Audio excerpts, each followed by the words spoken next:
तो इसमें दो केस हम लोग पढ़ चुके हैं। नंबर वन जो हमारा था वो था एक्सियल। क्या था? Axial line. एक्सियल लाइन पे हम लोगों ने मैग्नेटिक फील्ड इंटेंसिटी की वैल्यू पता की थी कि एक्सियल लाइन के किसी भी बिंदु पर चुंबकीय क्षेत्र की तीव्रता कितनी होती है, यानी अक्षीय, एक्सियल बोले तो अक्षीय रेखा के किसी बिंदु पर, है ना। उसके बाद हम लोगों ने पढ़ा है इक्वेटोरियल। क्या पढ़ा हम लोगों ने?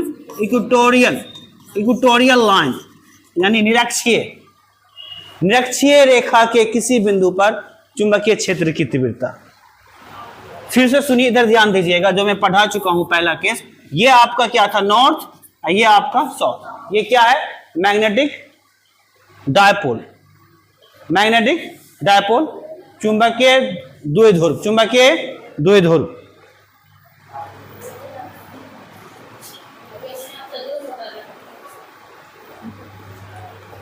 ये क्या आपका? चुंबकीय द्विध्रुव आघूर्ण, मैग्नेटिक डायपोल।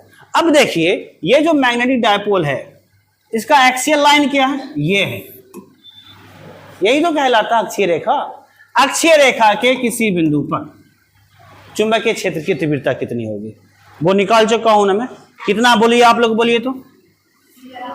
B बराबर म्यू नॉट बटा 4 pi into 2 capital M upon RQ। ये चुंबकीय क्षेत्र की तीव्रता, magnetic field intensity due to magnetic dipole on a axial line, अक्षीय रेखा के किसी बिंदु पर चुंबकीय क्षेत्र की तीव्रता इतनी होती है। ये डेरिवेशन मैं आप लोगों को बता चुका हूं। उसके बाद दूसरा क्या था? ये जो आपका चुंबकीय द्विध्रुव है, इसके अक्षीय रेखा पर, सॉरी, इसकी आप निरक्षीय रेखा, इक्वेटोरियल लाइन। तो निरक्षीय रेखा क्या था? इसके मध्य बिंदु से जो एक लंबवत रेखा हम लोग खींचते हैं, चुंबकीय द्विध्रुव के मध्य बिंदु से जो लंबवत रेखा खींचा जाता है, जो परपेंडिकुलर खींचा जाता है, कहां से? चुंबकीय द्विध्रुव के मध्य बिंदु से परपेंडिकुलर, चाहे वो ऊपर हो या नीचे हो, वो इक्वेटोरियल लाइन कहलाता है, वो निरक्षीय रेखा कहलाता है। वो क्या कहलाता है? वो निरक्षीय रेखा कहलाता है। इस निरक्षीय रेखा के किसी भी बिंदु पर चुंबकीय क्षेत्र की तीव्रता मैंने कितनी बताई थी? B बराबर म्यू नॉट बटा 4 पाई इंटू M बटा RQ। ये दोनों डेरिवेशन हम प्रूफ कर चुके हैं। इस पर अब नोमेरिकल बताना बचा हुआ है, नोमेरिकल में बताऊं। लेकिन आज हमारा तीसरा केस होगा। जब तीसरा केस क्या होगा?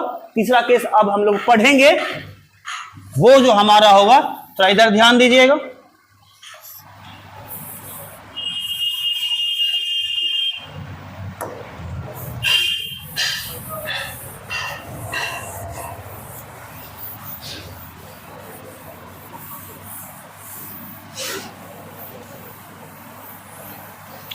तीसरा केस जो हमारा है वो है एक समान चुंबकीय क्षेत्र में चुंबकीय द्विध्रुव बल आघूर्ण। Case number 3, torque acting on a body in uniform magnetic field. सबसे पहले हमें एक समान चुंबकीय क्षेत्र लेना है, समरूप चुंबकीय क्षेत्र, एक समान चुंबकीय क्षेत्र, यानी समरूप, यूनिफॉर्म मैग्नेटिक फील्ड। तो समान चुंबकीय क्षेत्र किसे कहेंगे? तो समान चुंबकीय क्षेत्र बाबू वो होता है कि ऐसा क्षेत्र जहां पर जिसके हर स्थान पर चुंबकीय क्षेत्र का मान एक समान हो, उसे ही तो समान चुंबकीय क्षेत्र कहते हैं। अब सबसे पहले देखिए हम लोग क्या करेंगे कि एक नॉर्थ पोल लेंगे, ध्यान दो इधर। एक हम सबसे पहले क्या करेंगे, एक नॉर्थ लेंगे, ये हमारा नॉर्थ है,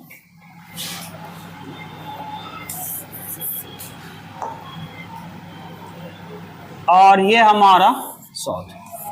ये है समरूप चुंबकीय क्षेत्र। ये क्या है हमारा? समरूप चुंबकीय क्षेत्र, ध्यान दीजिएगा। नॉर्थ पोल, साउथ पोल, ये क्या है हमारा समरूप चुंबकीय क्षेत्र। अब इस चुंबकीय क्षेत्र में अब हम क्या करेंगे कि इस चुंबकीय क्षेत्र में एक समान चुंबकीय क्षेत्र में चुंबकीय द्विध्रुव, अब हम एक चुंबकीय द्विध्रुव रखेंगे। क्या रखेंगे? चुंबकीय द्विध्रुव। तो चुंबकीय द्विध्रुव बोले तो द्विध्रुव जिसका दो ध्रुव हो, एक नॉर्थ हो एक साउथ हो, एक हम चुंबकीय द्विध्रुव रखेंगे। ये लीजिए, ये मैंने एक रखा चुंबकीय द्विध्रुव। ये हमारा क्या है जी? चुंबकीय, ये हमारा चुंबकीय द्विध्रुव है। ये है नॉर्थ और ये है साउथ। दिखाई दे रहा है? समझ रहे हो ना? या फिर से मिटा के बना दो, ठीक है। चलिए देखिएगा, इसकी दूरी कितनी होगी? 2l। चुंबकीय द्विध्रुव तो आपको पढ़ा चुके हैं ना, मैग्नेटिक डायपोल पढ़ाए हैं ना, मैग्नेटिक डायपोल बता चुके हैं ना। मैग्नेटिक डायपोल क्या है? जिसमें दो ध्रुव हो, एक नॉर्थ हो और एक क्या हो? साउथ हो। और इसका डायपोल क्या कहते हैं, पोल स्ट्रेंथ कितना होता है? स्मॉल m, यानी कि ध्रुव प्राबल्य जिसको हिंदी में कहते हैं, तो ध्रुव प्राबल्य। चलिए खैर, ये दूरी आपकी 2l हो गई है ना। और इस सब का ध्रुव, ये स्मॉल m, ये भी स्मॉल m, ये क्या है आपका? ध्रुव प्राबल्य है। हर पोल की अपनी शक्ति है ना। एक पोल नॉर्थ होता है, दूसरा क्या होता है? साउथ। दोनों का पोल स्ट्रेंथ एक जैसा होता है, याद रखिएगा। चुंबक में नॉर्थ और साउथ का जो पोल स्ट्रेंथ होता है, ध्रुव प्राबल्य होती है, उसकी जो अपनी शक्ति होती है, उसकी जो अपनी ताकत होती है, वो समान होती है। नेचर अलग होता है, एक पॉजिटिव होता है, एक नेगेटिव होता है, लेकिन वो स्ट्रेंथ एक समान होता है, ठीक है। उसी को उसकी ताकत को, ध्रुव प्राबल्य की ताकत को, उसको स्मॉल m से प्रदर्शित किया जाता है। ये आपका स्मॉल m, समझ गए? ये हमारा क्या है? Small m। बीच की दूरी हो गई 12। अब ये बताइए आप, ये नॉर्थ है, ये भी नॉर्थ, ये भी नॉर्थ है, ये भी नॉर्थ है, इधर भी साउथ है, इधर भी साउथ। बीच में क्या है? चुंबकीय क्षेत्र। कैसा चुंबकीय क्षेत्र है? समरूप चुंबकीय क्षेत्र, यूनिफॉर्म मैग्नेटिक फील्ड। इसे, इस द्विध्रुव, चुंबकीय द्विध्रुव को मैंने ऐसे रख दिया है। इस पर बल तो लगेगा। अब कितना लगेगा, कैसा लगेगा, क्या लगेगा, उस पर हम देखिए, ध्यान दीजिएगा। तो अब ये इस पर कैसा बल लगाएगा? ये नॉर्थ कैसा बल लगाएगा? क्या लगाएगा? वेरी गुड, प्रतिकर्षण। क्यों? क्योंकि ये किस रूप में है? सजातीय रूप में है। दोनों नॉर्थ है। प्रतिकर्षण, तो ये इसको इधर ये बल लगाएगा, ठीक है। अच्छा ये बताइए, ये इस पर बल लगाएगा, कैसा बल लगाएगा? साउथ। ये इसको इधर धक्का देगा, प्रतिकर्षण होगा ना। समझिए, ऐसे है, ये इसको इधर धक्का दे रहा, ये इसको इधर धक्का दे रहा, प्रतिकर्षण। ये इसको इधर, ये इसको इधर। क्या दोनों का बल बराबर होगा? बराबर होगा नहीं, एक समान बल लगाएगा। क्यों मालूम है? क्योंकि ये जो इसकी जो ध्रुव प्राबल्य है m, और इसका दोनों बराबर है ना, पोल स्ट्रेंथ तो बराबर ही है।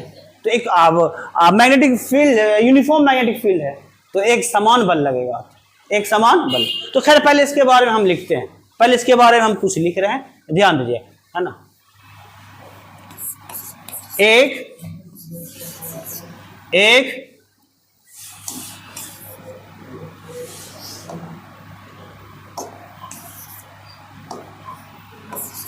माना एक चुंबकीय द्विध्रुव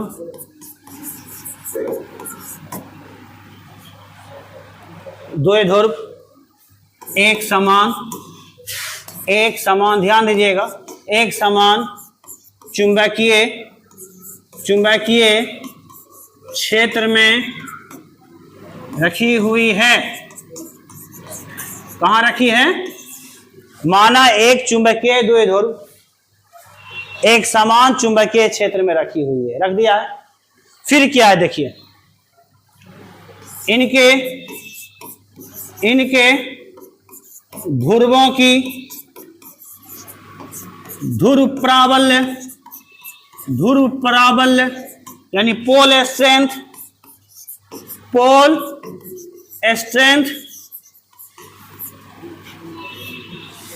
प्लस m तथा माइनस m है। ठीक है, इनके बीच की दूरी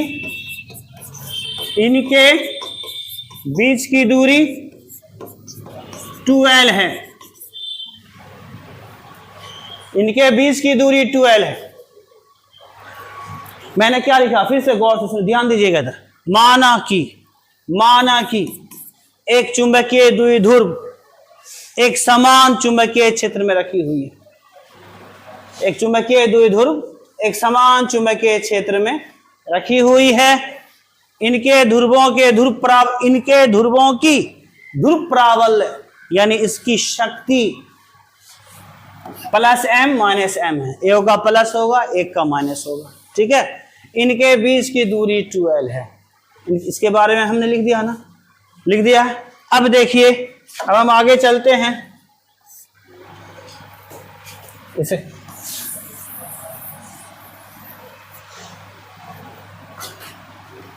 अब क्या होगा,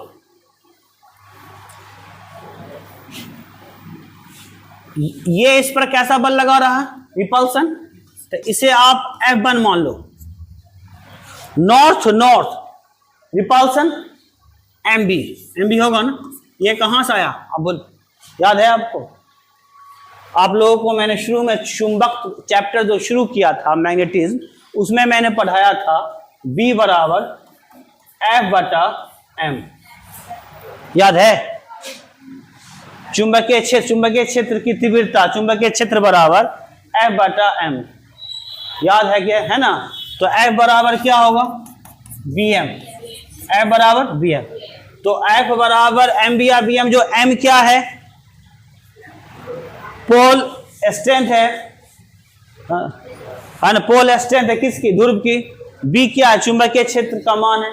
ठीक है, अब आइए, ये इस पर कैसा बल लगाएगा, इस बल को मानो F2, इसे भी कहिए आप MB।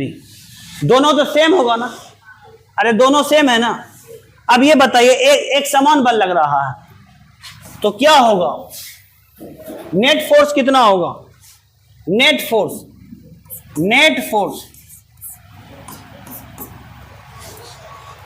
10 न्यूटन से अगर इसको इधर धक्का दिया जाए और 10 न्यूटन से ये इसको इधर धक्का दिया जाए तो नेट फोर्स कितना होगा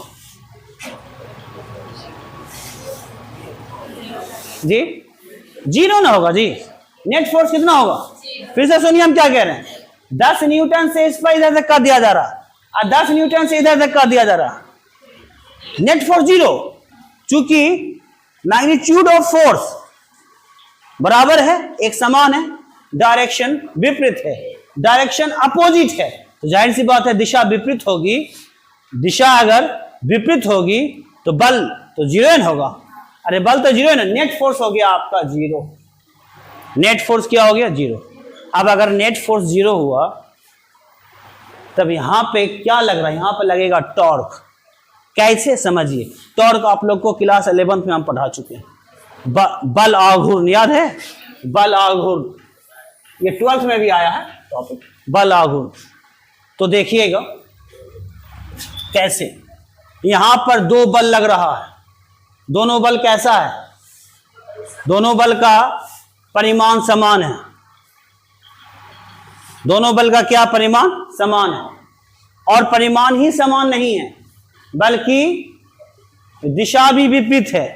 अपोजिट इन डायरेक्शन, दिशा भी विपरीत है। इक्वल इन मैग्नीट्यूड, परिमाण समान है। अपोजिट इन डायरेक्शन, दिशा विपरीत है। एंटी पैरेलल भी है, देख रहे हैं, पैरेलल भी है। अगर ये तीनों चीज, अगर ये 3 कंडीशन हो तो वहां पर बल आघूर्ण उत्पन्न होता है।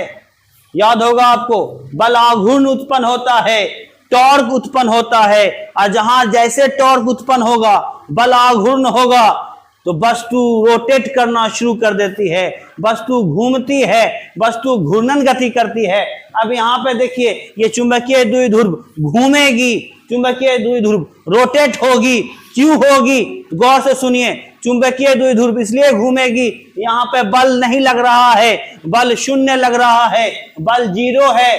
देखिए बल क्या है? जीरो है। हाँ, क्या लग रहा है? बल आघूर्ण लग रहा है, टॉर्क लग रहा है। कैसे तो टॉर्क कैसे लग रहा, कैसे पता करेंगे? तो देखिए यहां पर दो बल लग रहा है, दो बल है, दोनों बल कैसा है? इक्वल इन मैग्नीट्यूड, समान परिमाण में लग रहा है, समान परिमाण में दोनों बल लग रहा है और अपोजिट डायरेक्शन में है। एक इधर है, एक इधर है, अपोजिट डायरेक्शन में है। एंटी पैरेलल भी है, एंटी पैरेलल भी है, देख रहे हैं, एक इधर है, एक इधर है, पैरेलल है ना। अगर ये तीन कंडीशंस कहीं पर अप्लाइड हो रहे हैं तो समझो वहां पर बल आघूर्ण पैदा हो रहा है, वहां पर टॉर्क पैदा हो रहा है। टॉर्क, अगर टॉर्क पैदा हो रहा है, जहां पर टॉर्क पैदा होगा, जहां पर टॉर्क क्रिएट्स होगा, तो वस्तु रोटेट करने लगेगी, वस्तु घूमने लगेगी, है ना। वस्तु क्या है? घूमने लगेगी। पृथ्वी रोटेट कर रही है, पृथ्वी घूर्णन गति कर रही है। क्यों कर रही है? कि वहां पर बल आघूर्ण पैदा हुआ है, वहां पर बल आघूर्ण उत्पन्न हो रहा है, जिसके वजह से पृथ्वी घूर्णन गति कर रही है ना। सूर्य के चारों ओर वो रोटेट कर रही है। तो अब ये क्या है? आप देखिए ना, ये देखिए इस तरह से है, एक बल लगेगा इधर, एक वो इधर धक्का दे रहा है ना। तो अब ये जाहिर सी बात है, देखो 10 न्यूटन, 10 न्यूटन, ये क्या होगा? ये तो ऐसे घूमे नहीं करेगा, अरे घूमेगा ही ना, घूमेगा। बल आघूर्ण, अब इसमें हमें बल कितना होगा, बल आघूर्ण वो निकालना, फोर्स नहीं निकालना, बल आघूर्ण क्या होगा यहाँ पे? बल आघूर्ण। कुछ समझ रहे हैं आप लोग? समझ में आ रहा है? तो चलिए, बल आघूर्ण का फॉर्मूला क्या, डायरेक्ट वो ही लिखिए आप, बल आघूर्ण। बल आघूर्ण इंग्लिश में क्या कहते हैं बाबू रे? टॉर्क। इंग्लिश में क्या कहेंगे? टॉर्क। बल आघूर्ण बराबर बल, कौन बल? दोनों में से कोई बल अगुना दो बलों के बीच की दूरी, ये है फॉर्मूला, यही ना होता है। टॉर्क बराबर क्या होगा? टॉर्क को ऐसे लिखते हैं ना, represent torque is equal to बल, क्या? बल, फोर्स, आइदर फोर्स, दोनों, आइदर फोर्स, दोनों में, दोनों का परिमाण समान है ना। चलिए, F गुना perpendicular distance between two forces. अब देखिए, ध्यान दीजिएगा कि इधर देखो, ये MB और MB क्या हो गया? MB और MB क्या हुआ? ये तो फोर्स हो गया ना। अब इनके बीच की दूरी कैसे निकालेंगे? दूरी निकालना, यानी एक बल देखो इधर लग रहा बाबू, देखिए इधर देखिएगा, एक बल इधर लग रहा है, दूसरा इधर लग रहा है ना। तो इनके बीच की दूरी कितनी होगी? ये दूरी निकालनी है, तब ना बल आघूर्ण निकलेगा। F तो मालूम है, अरे F तो मालूम ही है कितना लग रहा है, बल तो मालूम है ना, बल मालूम है MB, ये फोर्स MB लग रहा, इधर भी लग रहा है MB, वो तो पता ही है। लेकिन दोनों बलों के बीच की दूरी कितनी है वो नहीं मालूम। अगर वो पता चल जाए तो बल आघूर्ण निकल जाएगा, टॉर्क निकल जाएगा। यही तो हमें निकालने के लिए कह रहा। बताइए टॉर्क कितना लगेगा, यही ना है टॉपिक। चलिए अब देखिएगा दोनों के बीच की दूरी कैसे निकालेंगे हम लोग। ये दूरी हमें चाहिए, ये दूरी हमें चाहिए, ये चाहिए। अब ये निकालना है हमें। ध्यान दीजिए कैसे निकालूंगा मैं, इसमें देखिएगा। ये आपका 90 डिग्री है, इसे मैं ये, आप चाहे तो यहां पे नाम रख दें, इसका नाम है ABC। चलिए, ये ना समकोण त्रिभुज हो गया। यहां से लेके यहां तक की दूरी कितनी है? 12 है। और ये एंगल है थीटा, ये एंगल क्या आपका थीटा है, थीटा है। अब देखो इसके सामने ई लंब होगा, ये क्या होगा लंब होगा, ई कारण होगा, ये आधार होगा, ई कारण होगा, ये आधार होगा। तो हमें निकालना क्या है, ये ना कारण दिया हुआ, कारण दिया हुआ लंब निकालना है। तो लंब और कर्ण का रिलेशन किस त्रिकोणमिति रेशियो में आता है, साइन थीटा में। साइन थीटा बराबर लंब बटा कर्ण आता है जी। हाँ, चूंकि हमें लंब चाहिए, ये चाहिए, कर्ण तो मालूम है 2l, तो लंब और कर्ण की बात होगी। तो लंब और कर्ण की जो बात होगी तो त्रिकोणमिति में चाहे आप साइन थीटा लीजिए या कोसेक थीटा लीजिए, साइन थीटा बराबर लंब बटा कर्ण, कोसेक थीटा बराबर कर्ण बटा लंब, वही है ना। तो चलिए, तो ऐसा करते हैं हम लोग, ये आप समझ गए हो। तो इसे मैं 1 मिनट के लिए जो है बाद में जो मिटा दे रहा हूं, लिखूंगा बाद में, देखिएगा। सबसे पहले हम क्या लिखेंगे कि चुंबकीय द्विध्रुव, चुंबकीय द्विध्रुव, चुंबकीय द्विध्रुव चुंबकीय क्षेत्र के साथ, चुंबकीय क्षेत्र के साथ थीटा डिग्री का कोण बनाता है। लिख दिया, कितना डिग्री कोण बनाता है, थीटा, मान लिया ना। चलिए अब सबसे पहले देखिए त्रिभुज एबीसी की समकोण त्रिभुज, कौन त्रिभुज, समकोण त्रिभुज,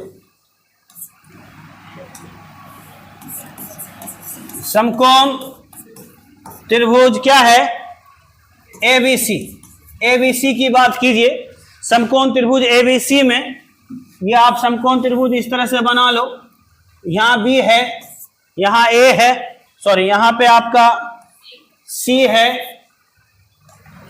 ये आपका सी है, ये आपका ए है, ये थीटा है, यहां से लेके यहां तक की दूरी 2l है। ये पता करना आपको, perpendicular distance between two forces ये है, ये पता करना। तो साइन थीटा लगेगा ना, साइन थीटा लगेगा ना। तो चलिए साइन थीटा का फॉर्मूला क्या होता है, लंब बटा कर्ण, लंब बटा साइन थीटा का जो फॉर्मूला होता है वो लंब बटा क्या होता है जी,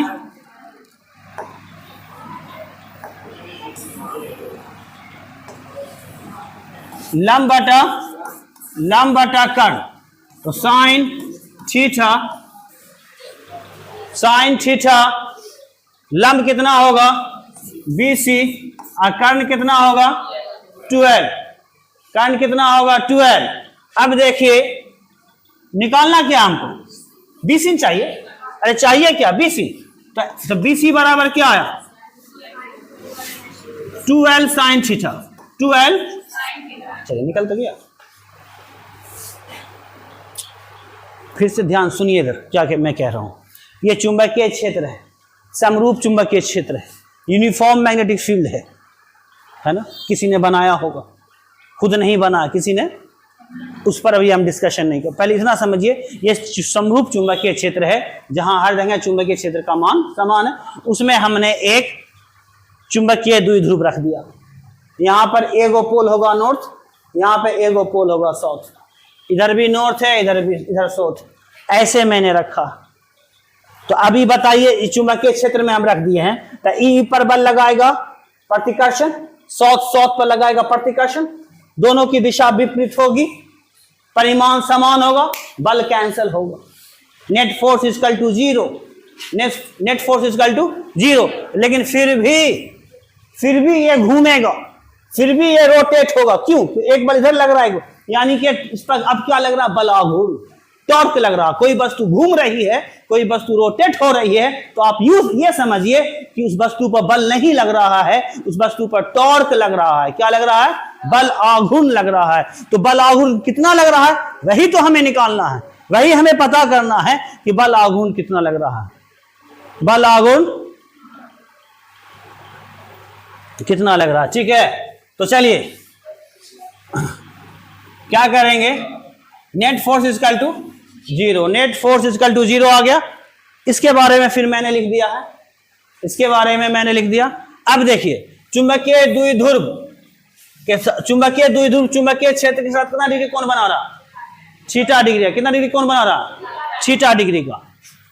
और बल आघूर्ण बराबर जो सूत्र होता है क्या होता? बल आघूर्ण बराबर क्या होता? बल गुना दो बलों के बीच की, बल गुना दो बलों के बीच की दूरी। तो बल तो मालूम है mb, अभी दो बल है, इसके बीच का दूरी नहीं मालूम है, इसके बीच की दूरी नहीं मालूम है। तो इसे ही तो मैंने क्या किया है कि यहां पर लंब खींच दिए। क्या खींचे? लंब खींच दिए। तो एक त्रिभुज बन गया। त्रिभुज बन गया ए बी सी। तो ए बी सी एंगल हुआ थीटा। एंगल क्या हुआ? थीटा। अब बी सी जो है क्या है पता नहीं, यही तो निकालना है।